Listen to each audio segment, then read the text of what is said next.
মুসলমানদের ইমান বিধ্বংসী বহু ফিতনার জাল ইহুদি খ্রিস্টানরা বিছিয়ে রেখেছে।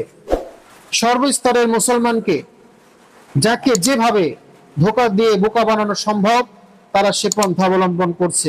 মুসলিম শরীফের 213 নম্বর হাদিস, আবু হুরায়রা রাদিয়াল্লাহু তাআলা বর্ণনা করেন, বাদিরু বিল আ'মাল ফিতানান কাকিতা'il লাইলিল মুযলিম ইউসবিহু রাজুলু মুমিনান ওয়া ইউমসি কাফিরান আও ইউমসি মুমিনান ওয়া ইসবিহু কাফিরান ইয়াবিউ দীনাহু বিআরাদিন মিনাদ দুনিয়া।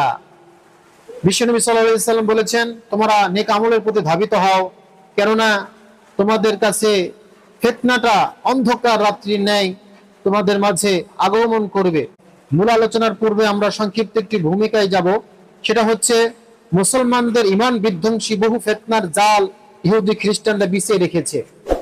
সর্বস্তরের মুসলমানকে যাকে যেভাবে ধোঁকা দিয়ে বোকা বানানো সম্ভব তারা সে পন্থা অবলম্বন করছে।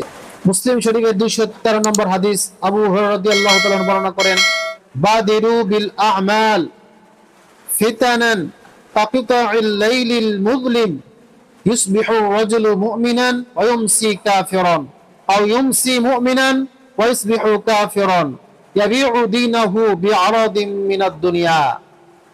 বিশ্বনবী সাল্লাল্লাহু আলাইহি ওয়াসাল্লাম বলেছেন, তোমরা নেক আমলের প্রতি ধাবিত হও, কেননা তোমাদের কাছে ফিতনাটা অন্ধকার রাত্রির ন্যায় তোমাদের মাঝে আগমন করবে। তোমরা অন্ধকার রাত্রির ন্যায় কঠিন ফিতনার ভিতরে তোমরা নিমজ্জিত হবে, আর এই ফিতনার ভিতরে নিমজ্জিত হওয়ার আগে তোমরা নেক আমল করো।